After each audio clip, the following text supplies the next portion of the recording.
Tiga. Assalamualaikum warahmatullahi wabarakatuh. Bismillah, alhamdulillah, assalatu wassalamu ala rasulillah wa ala alihi wa ashabihi wa man tabi'ahu wa mawalahu ila yaumil qiyamah wa ba'du. Anak-anakku sekalian, para santri yang berbahagia, alhamdulillah kita bisa bertemu lagi pada pelajaran pengajian usul fikih wa qawaidihi. Bab kita sekarang adalah rukhsah dan azimah. Seperti yang kemarin kita sampaikan, penting sebelum kita mengerti fikih maka usul fikih harus kita pelajari, karena metodologi yang banyak nanti itu pada pelajaran usul fikih ini. Karena nas Al-Quran, hadis itu kadang bersifat dohir, kadang bersifat majas, kadang itu adalah kalimat yang am dan lain sebagainya. Karena seperti itu maka anak-anak saat ini pelajaran kita adalah masalah rukhsah dan azimah. Bismillahirrahmanirrahim. Ar-rukhsatu wal azimatu. Utawi iki iku ar-rukhsatu bab nerangno rukhsah wal azimatu lan azimah. Apa itu rukhsah dan apa itu azimah? Sudah sering kita dengarkan istilah itu pada istilah-istilah fikih. Orang sedikit-sedikit mengatakan ini rukhsah. Nah, sekarang anak-anak akan kita tunjukkan apa itu rukhsah. Ar-rukhsatu hiya al-hukmu al-mutaghayyiru.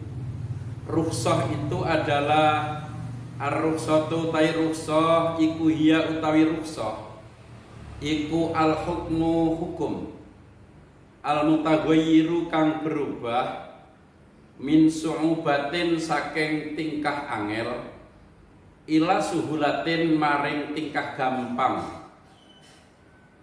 Makna Indonesianya rukhsah itu ialah perubahan hukum dari yang sulit menuju yang mudah, dari yang berat menjadi ringan. Liudhrin alasannya karena udzur, harus disertai udzur. Berubah hukum dari sulit menjadi mudah, tetapi bukan karena udzur, itu bukan rukhsah. Semisal ketika seseorang sedang bepergian di bulan Ramadan ke Surabaya, dari Ngawi ke Surabaya lebih dari 100 kilo. Masafatil qasri, batas paling minimal itu 96 kilo. Nah, di bulan Ramadan dia merasa tidak mampu meneruskan puasanya di siang hari, kemudian dia itu iftar, mokel. Hal yajuzu al-iftar lil musafiri. Bolehkah orang yang demikian musafir tadi itu iftar, berbuka di siang hari, membatalkan puasanya? Nah, karena dia itu punya udzur, udzurnya yaitu dia itu adalah masyaqqatil musafir, karena dia menempuh masafatil qasri, maka diperbolehkan yajuzu al-iftar lil musafir, meskipun itu adalah ma'atiyami sababil hukmi al-asli, sartane jumenengi sebab hukum al-asli kang asli. Saya ulangi, rukhsah itu ialah al-hukmu al-mutaghayyiru min su'ubatin ila suhulatin. Min su'ubatin ila suhulatin li'udhrin ma'a qiyami sababil hukmi al-asli. Rukhsah itu adalah berubahnya hukum dari yang sulit menjadi mudah, dari yang berat menjadi ringan, karena udzur, dan disertai tetap adanya sabab hukum yang asli. Nah, sekarang soal orang mokel dari puasanya karena bepergian, apa sebab hukum yang asli? Sebab hukum aslinya itu adalah bulan Ramadan masih tetap karena dia musafir, yang asalnya wajib puasa bisa dia itu iftar. Bisa dipahami lagi, musafir itu adalah sesuatu yang membolehkan dia itu berbuka. Sedangkan bulan Ramadan itu adalah qiyami sababil hukmi al asli. Nah, karena seperti itu maka saya kembalikan lagi kepada definisi ini. Orang yang sedang bepergian fi masafatil qasri, menempuh jarak 96 km, kalau itu kita kilometerkan, katakan kita mau ke Jogja, mau ke Surabaya dari posisi Ngawi, di siang hari kita ternyata tidak bisa bertahan untuk meneruskan puasa, kemudian kita iftar, boleh, karena alasannya adalah uzur. Ya, meskipun itu adalah naiknya, meskipun naik kadang-kadang seperti kita ke Surabaya naik mobil yang ber-AC, sudah ada sopir, apa masyakotnya? Ya karena itu kita sudah mendapatkan garansi bahwa kita itu adalah dapat rukhsah. Itu saya kembali lagi, itu adalah liudrin, karena udzur. Di sini diteruskan ma'a qiyami sababil hukmi al asli saat al asli sartane jumenenge sabab hukum yang asli. Contohnya kajawazil fitri, kaya dene wenange mokel lil musafiri kedue wong kang bepergian. Diperbolehkannya membatalkan puasa bagi orang yang sedang menempuh perjalanan jauh. Wasababul hukmi al asli, utawi sabab hukum al asli kang asli, rupane syuhudu Ramadan. Datangnya bulan Ramadan itu bakin tetap. Sedangkan bulan Ramadan tidak hilang, artinya tetap masih ada. Beda lagi, contohnya ketika kamu tidak puasa, meskipun di rumah makan enak-enak, tapi ditanya ini bulan apa, bulan Syawal, ya tidak ada soal itu. Kalau Ramadan kamu makan di siang hari, berarti ada soal. Kalau kamu bepergian karena ada uzur, kalau kamu di rumah tidak ada uzur, ternyata kamu mokel, maka itu haram hukumnya. Diperbolehkannya mokel itu harus ada alasan karena uzur. Itu. Maka saya ulangi, rukhsah itu adalah perubahan hukum dari sulit menjadi mudah karena uzur dan sabab hukum masih tetap ada. Contohnya seperti buka puasanya orang yang sedang bepergian, orang sakit atau orang tua yang sangat berat untuk meneruskan puasanya. Ini adalah definisi rukhsah. Adapun kebalikan dari rukhsah, sudah ini pasangannya rukhsah dan azimah. Azimah, fal azimah tu mongko utai azimah, iku hiya utai azimah, iku al hukmu hukum alladzi lam yataghayyar. Kalau azimah itu adalah kebalikan daripada rukhsah. Rukhsah adalah perubahan hukum dari sulit ke yang mudah. Kalau azimah itu adalah hukum yang tidak berubah. Seperti saya sekarang, kalian sekarang itu anak-anak, ini kan jam 9,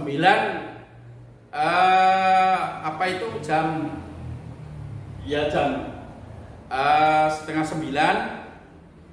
Ini kita sedang ada di bulan Ramadan dan kita melakukan puasa saat ini. Ini namanya azimah, hukum yang tidak berubah. Al-hukmu alladzi lam yataghayyar. Sedangkan kalau rukhsah tadi adalah apa tadi? Al-hukmu al-mutaghayyiru min su'ubatin ila sulatin. Lah sekarang al-azimah, al-hukmu alladzi lam yataghayyar, hukum yang tidak berubah. Nanti anak-anak begitu masuk, datangnya sholat zuhur, datangnya waktu zuhur, berkewajiban menjalankan sholat zuhur, itu namanya azimah. Zuhur dilakukan 4 rakaat, itu namanya azimah. Beda dengan orang yang bepergian menuju Jakarta, zuhurnya nanti itu diletakkan jam 4, itu namanya jamak takhir, itu namanya rukhsah. Sholatnya zuhur cuma 2 rakaat dikumpulkan di waktu asar, itu namanya rukhsah, namanya jamak qasar.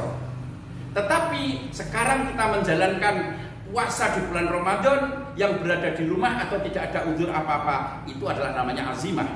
Saya ulangi lagi, al-azimah huwa al-hukmu alladzi lam yataghayyar, hukum yang tidak berubah. Atau ini agak sulit, anak-anak harus dipikir sing jauh, ini dicerna. Hukum yang tidak berubah pertama, atau hukum yang berubah au taghayyara ila su'ubatin, atau hukum berubah menjadi sulit. Hukum berubah menuju pada tataran yang lebih sulit, itu azimah. Ketika orang ihram, satu contoh, orang berhaji, begitu dia itu mau menjalankan ibadah haji, masuk ke Bir Ali, orang yang berada di Madinah, memakai pakaian ihram, menghindari berwangi-wangian, memakai pakaian-pakaian wangi, menghindari barang yang diharamkan, tidak menggunting rambut, tidak mencabut rambut, tidak membunuh binatang, itu sederet larangan-larangan. Dari dia mudah, dari dia itu tidak ada larangan apapun ketika belum pakaian ihram. Tapi begitu masuk Bir Ali dan dia niat ihram, maka sekian perangkat peraturan tentang muharramatul haji harus ditaati. Kita sekarang tidak melakukan apa-apa, tapi begitu kita itu Allahu Akbar takbiratul ihram, maka saat itu kita sudah kontrak, sudah menyatakan diri masuk sholat. Itu kita sudah menyatakan diri masuk sholat, dan ketika kita sudah sholat, sudah tidak bisa berkomunikasi dengan orang di luar, mengucapkan sesuatu di luar sholat sudah tidak boleh, menggerakkan tubuh dan tangan atau yang lain dengan tujuan yang bukan untuk melakukan pekerjaan sholat juga tidak boleh. Itulah namanya perubahan hukum dari mudah menuju yang sulit. Sebelum Umar Zaid, sebelum dia menikah, sebelum dia itu akad nikah, dia bebas bermacam-macam, tidak memberikan nafkah kepada Fatimah, tidak memberikan nafkah kepada Zainab, tidak ada masalah. Tapi begitu dia itu mengucapkan ijab qabul, menikah si Fatimah atau Zainab, dan kemudian dia mengatakan qabiltu nikahaha wa tazwijaha bil mahril markur halan. Qabiltu nikaha itu menunjukkan dia telah mulai mengqabul, sudah qabul itu. Pernikahannya sudah berjalan. Maka begitu selesai dia menjadi suami yang sah dan berkewajiban untuk memberi nafkah. Itu namanya dari yang mudah menuju yang sulit. Au taghayyara ila su'ubatin, atau berubahnya hukum dari yang mudah menuju yang sulit. Kalau tadi rukhsah dari yang sulit menuju mudah. Ini hukum yang tetap atau tidak berubah, atau hukum yang berubah menuju yang sulit. Atau yang ketiga, hukum berubah dari yang sulit menuju mudah, persis dengan rukhsah, tetapi la li udhrin. Kalau rukhsah itu adalah li udhrin. Ini ada hukum yang berubah dari yang sulit menuju yang mudah, tetapi la li udhrin. Bukan karena udzur. Apa ada? Ya ada. Ketika orang sholat, takbiratul ihram, Allahu Akbar, Bismillahirrahmanirrahim, Alhamdulillahirabbil alamin, dan seterusnya sampai Assalamualaikum warahmatullah, Assalamualaikum warahmatullah. Mari berat, terikat dengan sholat. Begitu selesai sholat, maka dia bebas, arep joget, arep macem-macem, arep buka aurat, arep makan, arep apa saja, sesuatu yang membatalkan sholat sudah tidak diterapkan lagi. Itu namanya berubahnya hukum dari yang sulit menjadi ringan. Si Zaid dulu itu suaminya Fatimah. Ketika jadi suaminya wajib memberi nafkah, wajib muasyarah dengan baik, wajib macam-macam. Tapi begitu cerai, terjadi perceraian, pengadilan memutuskan, akhirnya tolak tuki ya Fatimah, tolak sudah. Maka ketika itu Zaid sudah terbebas jadi suami. Asalnya wajib memberi nafkah menjadi tidak wajib. Itu namanya berubahnya hukum dari yang sulit menjadi mudah, tetapi bukan karena uzur. Bisa dipahami ya itu? Ada yang tetap, ada yang berubah menuju pada yang sulit, ada yang berubah dari yang sulit menuju yang mudah, tetapi tidak disertai uzur. Yang terakhir ada juga perubahan hukum itu dari sulit menjadi mudah, yo enek uzure. persis karo rukhsah, tetapi tidak disertai adanya qiyamu sababil hukmi al asli. Jadi kalau rukhsah itu harus ada udzur dan qiyami sababil hukmi al asli tetap ada. Kalau ini tidak, rukhsah kalau azimah ini yo berubah dari sulit menjadi ringan, yo enek udzure, enek keberatane, tetapi bukan tidak disertai qiyami sababil hukmi al asli.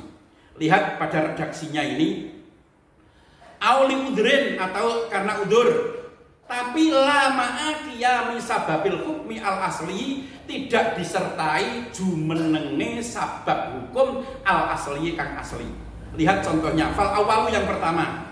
Yang pertama itu ya tadi lam yatagoyar kawujubil maktubati kaya dene wajibe salat maktubah, salat 5 waktu itu wajib, itu namanya azimah. Wa hurmatu syurbil khamri, lan haramnya orang minum khamr, itu namanya azimah.